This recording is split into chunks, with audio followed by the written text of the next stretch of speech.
हाँ जी दोस्तों, welcome back. आज इस सच्ची घटना के बारे में मैं आप लोगों से बात करने वाला हूं।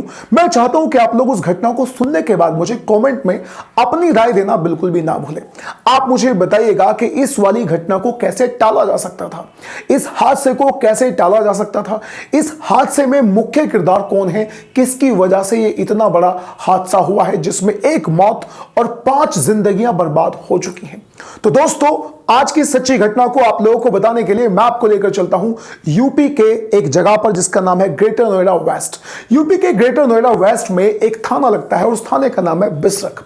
उसी में एक जगह है, उस जगह पर शुभम नाम का एक लड़का अपने घर में बैठा हुआ है और अपने घर वालों से नॉर्मली बात कर रहा है कि अचानक उसके फोन पर बहुत सारी नोटिफिकेशंस आती हैं। उसे एहसास होता है कि जो नोटिफिकेशंस हैं ये उसके व्हाट्सएप पर आ रही हैं। वो अपने व्हाट्सएप को खोलता है लेकिन देखता है कि उसके व्हाट्सएप में जो वीडियोस आई हैं, जो फोटोज आई हैं, वो उसने भी डाउनलोड भी नहीं करे, लेकिन उसे लगता है कि कहीं ना कहीं कुछ गंदे हैं, कुछ न्यूड हैं, कुछ अश्लील हैं। वो उन्हें देखने के लिए किसी दूसरे कमरे में जाता है और वहां जाकर उनको सबसे पहले डाउनलोड करता है और फिर जो देखना शुरू करता है उसे देखने के बाद वो बहुत ज्यादा परेशान, आग बबूला और उसकी आंखें फटी की फटी रह जाती हैं क्योंकि वो देखता है कि उसके फोन में एक अश्लील वीडियो है, एक ब्लू फिल्म है और बहुत सारे नंगे यानी न्यूड फोटोज हैं।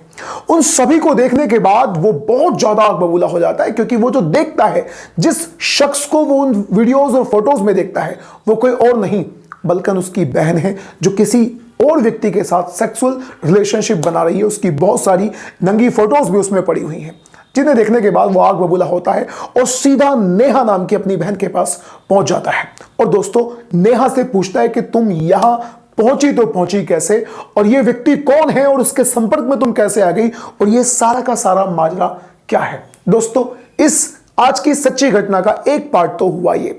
अब मैं आपको लेकर चलता हूं दूसरे पार्ट की तरफ। दूसरा पार्ट है कि एक गुड्डू नाम का व्यक्ति थाना बिसरख के बार बार चक्कर काट रहा है। वो पुलिस के पास जाकर बोल रहा है कि मेरा भाई जिसका नाम रंजीत है, जो हरदोई का रहने वाला था और यही ग्रेटर नोएडा के हैबतपुर में वो रहा करता था, एक प्रेस की दुकान किया करता था, यानी कपड़ों पर प्रेस किया करता था और वहीं से पैसे कमाकर हमारे लिए भी पैसे भेजा करता था। अब वो पिछले 6-7 महीनों से गायब है। आखिर मेरा भाई गया तो गया कहां? पुलिस वाले जितने भी अफसर होते हैं उसकी बात को टाल दे रहे थे दोस्तों बार बार, लेकिन जब वो कई दिन रोज लगातार जाकर चक्कर काटता है तो एक वहीं पर जो होम गार्ड होता है वो उससे बात करता है, पूछता है कि आखिर तुम परेशान क्यों हो। गुड्डू सारी बात उससे बता देता है। अब दोस्तों वो उसे दिलासा भी देता है कि तुम चिंता ना करो, हम जरूर तुम्हारे भाई को ढूंढने की कोशिश करेंगे। दोस्तों, वहां पर 2-3 दिन के अंदर ही इस बिसरख थाना पुलिस में एक फोन आता है और फोन करने वाला शख्स बताता है कि नजदीक में एक गांव है और उस गांव का नाम है चिपियान। चिपियान गांव के पास एक तालाब है और उस तालाब में एक कंकाल मिला है। दोस्तों, पुलिस तुरंत वहां पहुंच जाती है, कंकाल को वहां पर देख लेती है और पुलिस के दिमाग में कहीं ना कहीं ये बात जरूर खटक जाती है कि हो ना हो जो गुड्डू नाम के व्यक्ति अपने भाई को ढूंढ रहा है, शायद ये कंकाल वही हो। गुड्डू को बुलाया जाता है। बॉडी का तो कंकाल बन चुका था, लेकिन वहां पर कपड़े, बेल्ट और चाबी के मिलने से गुड्डू पहचान लेता है कि जो कंकाल है ये उसी का भाई है। लेकिन दोस्तों, अब यहां पर पुलिस पर क्वेश्चंस उठ रहे थे।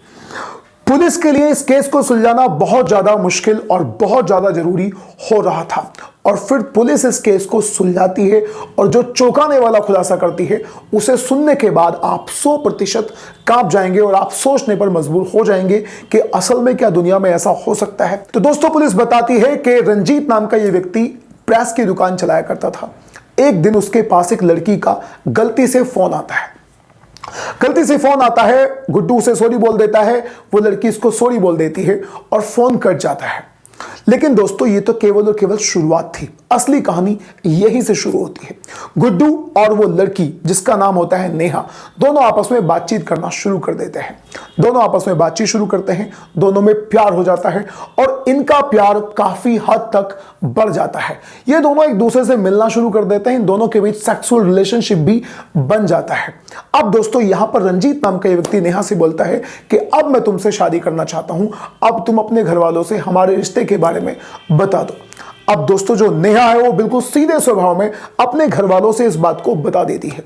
वो अपने घर वालों से कहती है, रंजीत का पूरा एड्रेस, पूरा ब्यौरा, उसके बारे में सारी बात घर वालों से बताती है और कहती है कि मैं उससे बेपनाह प्यार करती हूं और मैं उससे शादी करना चाहती हूं। इस बात को सुनकर जो घर वाले होते हैं वो थोड़े से परेशान हो जाते हैं। इनफैक्ट वो बौखला जाते हैं कि हम तुम्हारी शादी एक प्रेस करने वाले से आखिर करा कैसे दे। तो दोस्तों वो रंजीत को अपने घर पर बुलाते हैं और उसकी बहुत ज्यादा पिटाई करके उसे भगा देते हैं। उससे कहते हैं कि अगर तुम कभी दोबारा हमारी बहन के नजदीक नजर आए तो तुम्हारा वो हश्र करेंगे जो तुमने कभी सोचा भी ना होगा। दोस्तों इस बात पर जो रंजीत है वो वापस आ जाता है, लेकिन उसके दिमाग में कहीं ना कहीं कुछ और ही चल रहा था। वो नेहा से मिलना बंद बिल्कुल भी नहीं करता। इनफैक्ट वो नेहा से और भी बहुत ज्यादा मिलना शुरू कर देता है और वो उससे कहता है कि तुम देखना एक दिन हमारी शादी जरूर होगी। अब दोस्तों वो असल में क्या करता है, वो जब भी नेहा से मिलता, जब भी उसके नजदीक जाता तो उसके साथ जो भी सेक्सुअल रिलेशनशिप बनाता था उसकी वीडियो और उसके फोटो बना लिया करता था। एक दिन वो नेहा के भाई शुभम से बातचीत करता है और उससे कहता है कि मैं तुम्हारी बहन से शादी करना चाहता हूं। एक बार पिटने के बाद वो दोबारा उसे फोन करके इस बात को बोलता है, लेकिन शुभम उसे फिर से धमका देता है और फिर वो उन न्यूड फोटोज को और उन न्यूड वीडियोस को शुभम के फोन पर दोस्तों भेज देता है और उससे कहता है कि अगर तुमने अपनी बहन की शादी मुझसे ना करी तो तुम देखो तुम्हारा क्या हश्र होगा। मैं इन वीडियोस को प्राइवेट कर दूंगा, इन्हें इंटरनेट पर डाल दूंगा और फिर तुम्हारी बहन की जो इज्जत है वो पूरे हिंदुस्तान में और पूरी दुनिया में उछल जाएगी। अब इसी बात को देखकर जो शुभम है वो बिल्कुल बौखला जाता है। वो अपने घर वालों के साथ बिल्कुल आराम से बैठकर बातचीत करता है और वो नेहा पर दबाव डालता है कि अब तुम रंजीत को यहां पर बुलाओ। शुरुआत में तो नेहा बहुत ज्यादा मना करती है और वो कहती है कि वो मेरा प्यार है, मैं उसे सच्चा प्यार करती हूं, मैं ऐसा नहीं कर सकती। लेकिन जब वो जबरदस्ती करता है, जब पूरा परिवार उसके साथ जबरदस्ती करता है, उससे कहते हैं कि तुम्हें हर हालत में उसको बुलाना पड़ेगा, तब वो रंजीत को घर बुला लेती है। और यहां पर दोस्तों शुभम यानी नेहा का भाई, नेहा की मां जिसका नाम है बीना, नेहा का पिता जिसका नाम है राम बाबू और नेहा का मामा जिसका नाम है मनीष, ये सारे लोग मिलकर रंजीत का गला दबाकर उसे वहीं पर मार डालते हैं। और दोस्तों उसे मारने के बाद उसे बाइक पर बीच में बिठाते हैं और उसे वहीं पर बाजू में एक जगह पड़ती है चिपियान गांव के पास तालाब, और उसी तालाब में डाल दिया जाता है। दोस्तों इस तरह से नेहा जिससे प्यार करती थी उसका मर्डर हो चुका था, वो मर चुका था। गुड्डू जिसकी तलाश में था वो वही व्यक्ति था, रंजीत वही व्यक्ति था जिसने शुभम के फोन पर वीडियोस भेजी थी जिससे नेहा प्यार करती थी। अब दोस्तों आप मुझे कमेंट बॉक्स में अपनी राय जरूर बताइएगा कि इस हादसे को कैसे टाला जा सकता था।